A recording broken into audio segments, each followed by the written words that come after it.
Bapak Ibu. Malam. Perkenalkan, nama saya Rudy Fraser. Walaupun tadi disebut, saya mau ulangi. Malam ini saya hadir untuk berbagi pengalaman dengan Bapak Ibu yang hadir malam ini. Boleh? Kalau nggak boleh saya turun lagi. Boleh. Pengalaman saya dimulai dari tahun 2011 pada bulan Mei, di mana saya mengalami kecelakaan kronis, di mana saya jatuh dari motor, kemudian kepala saya membentur pembatas jalan. Langsung bleeding di tempat, hidung keluar darah, telinga keluar darah, dan 1 jam dibiarin, nggak ada yang berani tolong karena takut disalahkan yang menabrak saya. Sampai ada polisi intel di seberang jalan yang lewat yang menemukan saya dan membawa saya ke rumah sakit yang terdekat. Bahkan sampai rumah sakit pun jam 9 pagi, jam 3 sore baru ditangani 6 jam. Dia mesti tunggu DP, gak ada DP nanti. Tapi memang ini sudah rencana. Saya belum berakhir. Walaupun saya sampai di sana 6 jam kemudian ditangani bleeding parah dan koma langsung di tempat. Semua orang sudah mengatakan saya tidak ada harapan sembuh. Kalau sembuh pun pasti idiot. Lah saya sembuh dengan sempurna sekarang. Tidak kurang satu pun. Bahkan otak tidak ada satu pun yang masalah. Operasi berlangsung dengan sukses. Dan masih koma 3 hari di ICU. Keluar dari ICU, di situ masa error kepala saya, otak saya. Teman-teman yang kunjungi saya di rumah sakit, saya mengenal mereka dan bisa ngobrol sama mereka. Tapi sekarang saya nggak ingat satu pun orang yang mengunjungi saya. Sampai keluar rumah sakit pun di rumah saya tetap masih begitu. Bahkan ada orang yang sudah kunjungi saya 3 kali, saya bahkan nggak kenal dia siapa.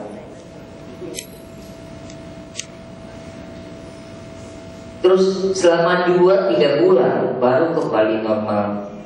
Tiap hari waktu masa error, saya dibawa adik saya yang jaga saya untuk jemur matahari pagi. Seperti dibawa seperti anjing, cuma nggak diikat tali. Karena saya masih belum tahu apa-apa, cuma bisa jalan aja.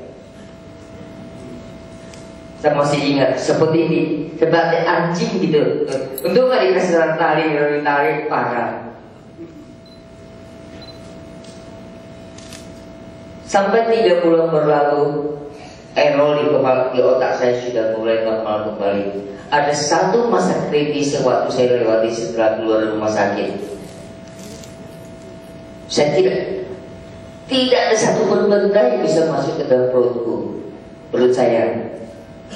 Bahkan saya emosional. Adik saya semua saya omelin sampai nangis, terutama adik yang perempuan. Masa ini nggak mau, masa ini nggak mau. Karena muntah, saya takut muntah. Sampai membuat saya berat badan saya terjun payung. Dari hampir 70 menjadi 50. Kurus sekali.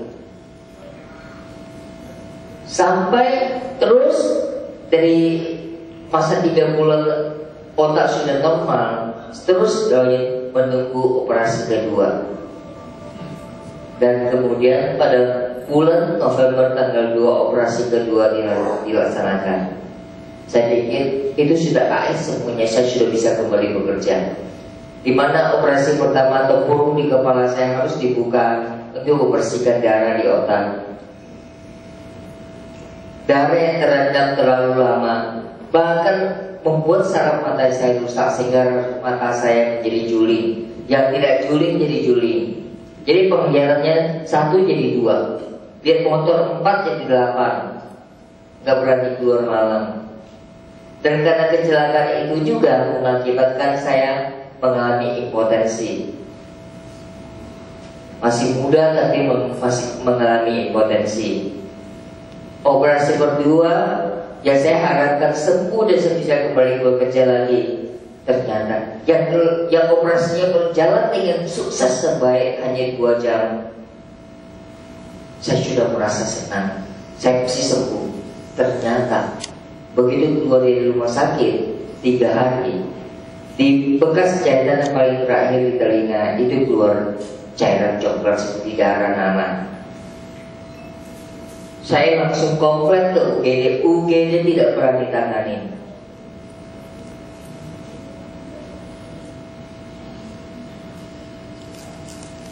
Komplain ke dokter, tetap nggak ada solusi.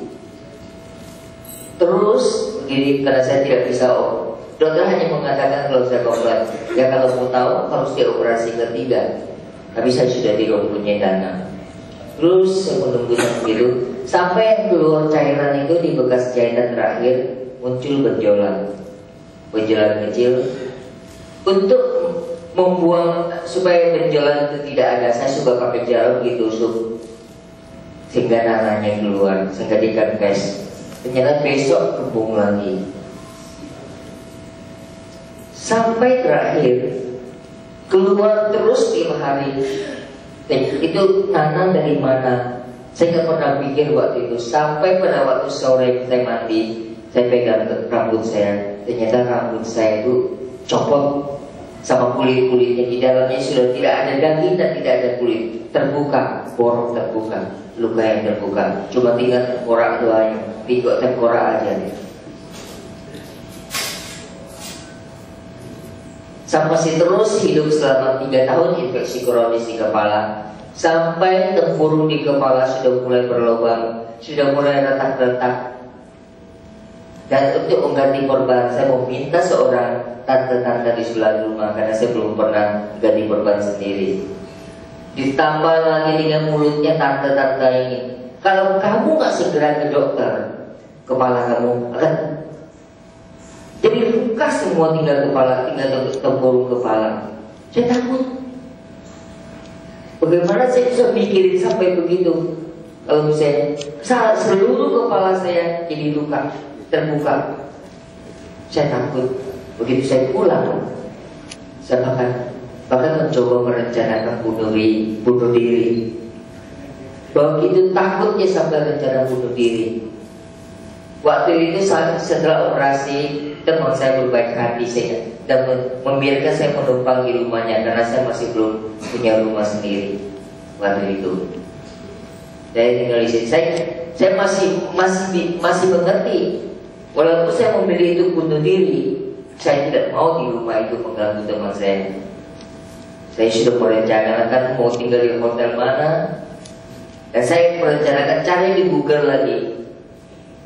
Cara apa yang paling sering dipakai untuk bunuh diri? Ternyata ada di Indonesia Google-nya. Jawabannya arsen, jangan ditiru. Tapi akhirnya memang rencana Tuhan saya belum berakhir. Rencana bunuh diri pun gagal sewaktu saya memegang Alkitab yang saya percayai. Langsung hilang pikiran bunuh diri. Saya masih terus hidup dalam infeksi yang kronis. Semakin hari semakin lemah, semakin hari semakin lemah. Sampai pada waktu yang paling terpuruk di akhir 2013 bulan November, di mana saya karena seringkali kepala saya ketika saya ganti korban, karena tante itu sudah takut dengan mulutnya, saya pilih ganti sendiri. Saya belajar ganti sendiri sampai bisa, dan kepala saya lukanya menjadi sensitif. Ini ada yang terjadi seperti ini. Ini sudah berlubang. Bagaimana saya tidak takut kalau seluruhnya begini? Ini sudah tempurungnya sudah retak-retak, yang sudah coklat, yang sudah mulai hitam, dan di sini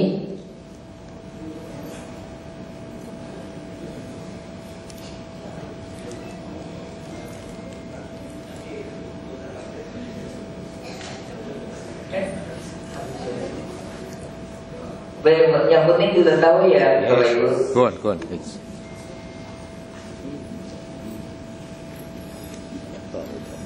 Itu yang paling terakhir. Kepalanya sensitif, lukanya sering keluar darah. Darahnya bukan hanya keluar meleleh, tapi muncul seperti keran. Saya nggak bisa berbuat apa-apa, saya hanya bisa menangis. Nggak mau menangis pun keluar air mata, bagaimana? Karena saya takut kita sedih. Begitu juga sampai saya mengetahui di mana saya jalan sudah sempoyongan, karena terlalu sering keluar darah sampai habis saya terjun payung jadi lama. Saya langsung dilarikan ke rumah sakit karena maestro rawat inap untuk tambah darah. 3 hari saya di rumah sakit, saya sudah motor kita pulang karena kepala saya 3 hari tidak diganti perban. Itu pasti sudah kepenuhan nananya. Rumah sakit bisa menangani, ada perawat bagian luka, tapi saya tidak mau. Luka saya sendiri yang tahu di mana sensitifnya daripada keluar darah terus. Terus itu masa paling terburuk di mana ketika saya keluar dari rumah sakit. Saya keluar baik-baik biasa. Ketika besok pagi subuhnya saya ke kamar mandi dan saya kena air yang dingin. Waktu itu masuk musim dingin. Begitu kena air dingin masuk ke kamar, besok paginya saya langsung gak bisa berdiri, gak bisa bangun. Itu paling terburuk. Sampai teman-teman saya sudah datang dan takut. Saya hanya sendiri dan numpang di rumah orang. Bagaimana kalau saya sampai lewat waktu itu? Itu sudah paling terburuk yang saya alami. Tidak ada lagi yang lebih terburuk.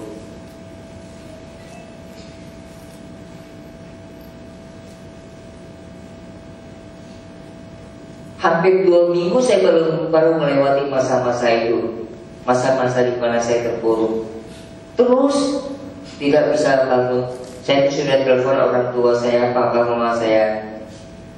Dan di rumah sakit itu waktu pulang saya paksa pulang. Dokternya nggak kasih saya pulang. Dan saya terus paksa.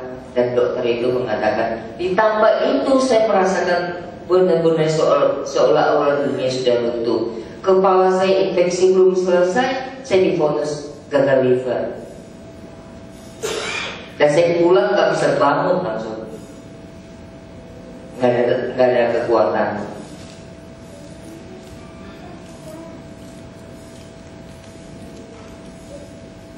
Tapi waktu itu saya gak sampai merencanakan bunuh diri karena saya sudah semakin kuat.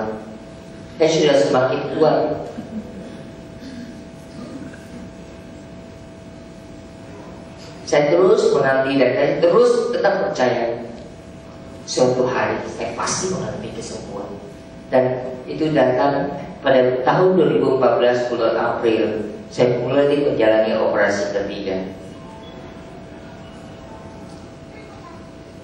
tanpa biaya.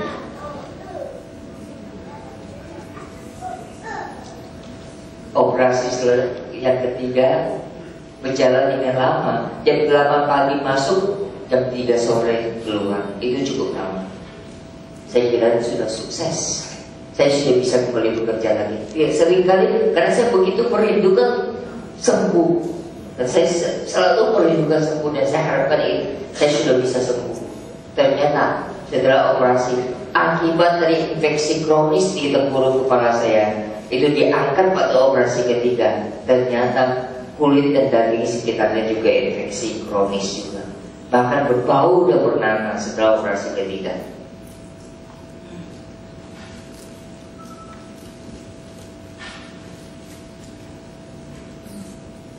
Ternyata saat kesembuhan saya harus terima, bukan langsung, tapi melalui proses dengan proses. Dari pertama saya harus melalui proses. Dan sampai akhirnya pada bulan Juli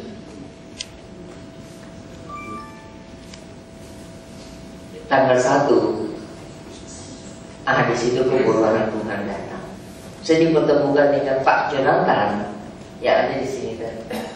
Itu ketemu dia dengan unik di mall.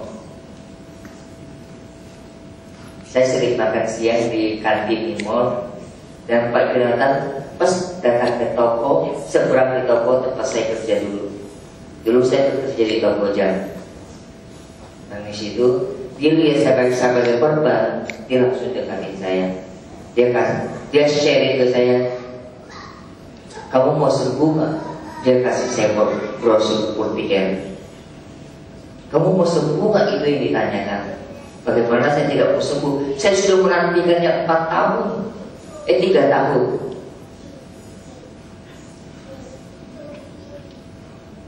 Saya mau sembuh, tapi waktu itu saya tidak mempunyai duit. Saya bilang saya nggak sanggup beli. Saya nggak tertarik waktu itu.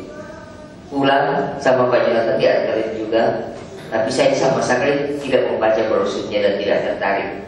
Bukan karena nggak bagus, tapi karena saya nggak sanggup beli. Kemudian Pak Jonathan mengajak saya untuk ke kantor besoknya jam 10.30. Saya hanya berpikiran, ini siapa baru pertama ketemu sudah ngajak kemana-mana. Saya pikir ini orang ada maksud jahat. Jadi saya nggak kepikiran aku mau pergi, karena besok saya juga harus ke rumah sakit jam 11-an. Biasanya jam 11-an baru tangan 10.30 saya udah pasti nggak bisa. Dia bisa ngajak saya di sana sampai jam 11 saya ditangani. Saya sudah mulai berhenti megang handphone. Jadi semua BBM yang masuk saya sudah tidak membaca, karena saya pikir dia sudah pasti pergi. Kemudian setelah selesai setengah 12 saya pergi ke mall, di kantin lagi saya makan. Setelah makan kenyang saya baru buka handphone. Ternyata dia sudah banyak kirim BBM. Terakhir dia kirim, Rugi di mana? Saya bilang saya di mall. Saya jemput ya. Di situ saya mulai percaya bahwa dia bukan orang jahat. Ini rencana Tuhan. Saya dipertemukan. Yang awalnya rencana jam 10.30 perginya, tapi kenapa bisa sampai setengah 1? 2 jam kemudian. Begitu itu sampai setengah 1 baru pergi. Di situ saya sudah mulai percaya. Saya ikut. Saya nggak ragu. Saya memilih untuk ikut. Dan saya nggak menolak. Akhirnya ketemu dia, dibawa ke kantor di Kelapa Gading, konsultasi sama dokter. Dokternya setelah selesai konsultasi, dia nggak ada komentar. Bahkan saya tanya kepala saya, ada kemungkinan nggak tulang tempurungnya bisa tumbuh lagi? Tidak ada komentar juga. Kemudian saya hanya diam saja juga, karena saya memang tidak akan mampu. Kemudian ternyata di belakangnya itu ada seorang yang belum pernah saya kenal, bahkan saya nggak tahu itu siapa.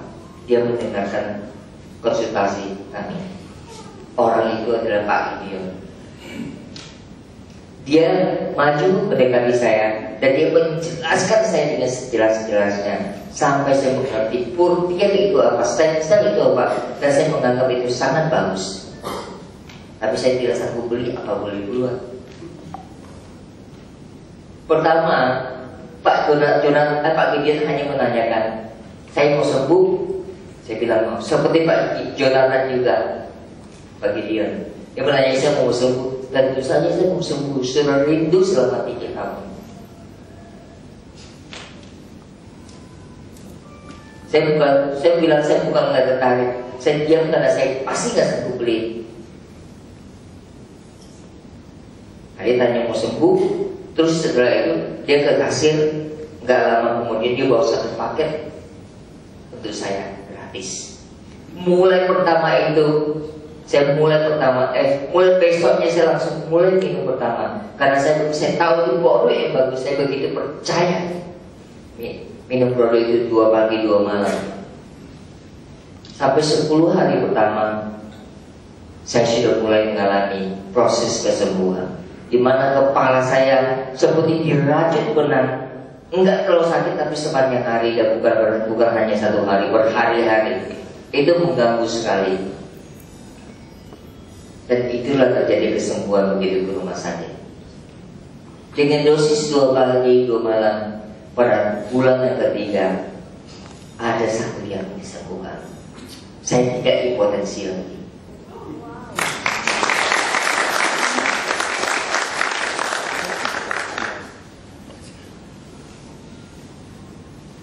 Kemudian di 2 pagi 2 malam dosisnya hanya bisa bertahan 3,5 bulan. Kepala dari luka yang sudah besar menjadi sudah kecil, sudah mulai pemulihan, tapi belum tutup semua. Habis, bagaimana saya nggak bisa lagi? Saya sendiri nggak bisa menyembuh. Ternyata kemurahan Tuhan tidak hanya di situ saja, di luar biasa baik. Kembali lagi ada 1 orang lagi, bahkan yang saya tidak pernah kenal, saya hanya sekedar tahu nama istrinya. Di langganan di tempat saya kerja. Dia juga berkenan memberikan saya 1 paket minum gratis juga, sehingga saya bisa lanjut dan saya boleh mengalami pemulihan kembali. 3 bulan pertama impotensi sudah sembuh. 5 bulan kemudian saya cek lab, livernya sudah normal. Itu bulan November. Kemudian bulan Desember saya membuka perban untuk pertama kalinya. Itu kepala saya sudah sembuh, mata pun sudah menjadi baik, penglihatan sudah mulai baik, sudah mulai fokus satu objek. Dulunya nggak bisa fokus satu objek, selalu 2 keluar 4, 1 keluar 2.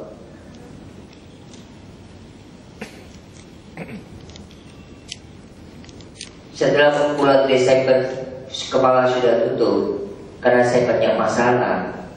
Mata juga belum, fisik saya itu terutama vitalitas tubuh saya itu terutama itu terlalu lemah. Saya masih terus minum, dan itu kebaikan Tuhan tidak hanya di situ saja, ya kan, di luar biasa.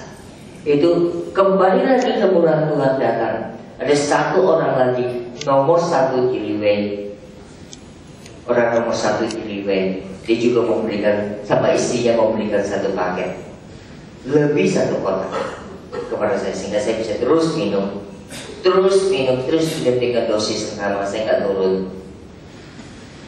dan tubuh saya semakin membaik, fisik saya semakin kuat. Dan kemudian ada lagi, ternyata kemurahan Tuhan itu bukan hanya sebenarnya itu adalah luar biasa. Ada 1 orang lagi yang membantu saya bisa terus minum, itu Pak Jonathan sendiri. 1 paket waktu itu, sampai sekarang saya masih minum, dan Pak Jonathan membantu saya masih terus minum. Lebih kurang sudah hampir 5 paket, dan vitalitas saya sudah kembali. Dimana yang saya dulu nggak pernah bisa tahan musim dingin, masih sakit. Sejak tahun ini musim dingin saya sudah jatuh sakit. Itu tahun pertama saya sudah bocor. Bahkan dulu saya nggak bisa pergi kemana-mana, jangankan keluar kota.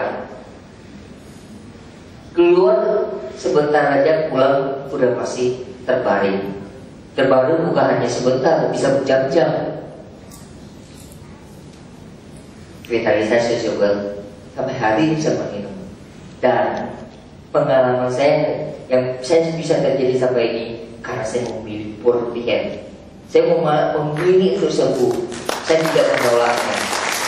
Ada banyak orang di luar, sudah banyak ambasador dari kita yang sudah sharing dan menyarankan orang-orang yang sakit kronis, tapi mereka tidak memilih untuk minum purifikan dan sembuh. Mereka memilih tidak dan lebih percaya kepada dokternya, padahal dokternya tidak pernah bisa menyembuhkannya. Akhirnya dia harus lewat.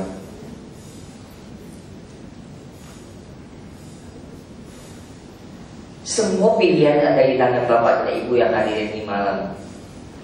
Apakah Bapak memilih seperti saya? Adapun tidak, semuanya di tangan Bapak. Kita semua tidak ada paksaan sedikit pun. Akhir kata, saya hanya berterima kasih kepada Tuhan Yesus yang begitu baik. Kedua, saya berterima kasih kepada Dr. Lee Boon Hong dengan produknya Pultier yang luar biasa dan ajaib.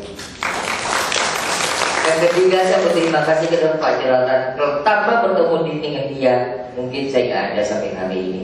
Saya terima kasih dengan Pak Gideon, dengan Pak Hadi, dengan 1 lagi orang namanya Ko Aliong. Ibu terima kasih. Dan saya berterima kasih untuk semua tim manajemen kantor yang memberikan saya kesempatan untuk berbagi. Terima kasih.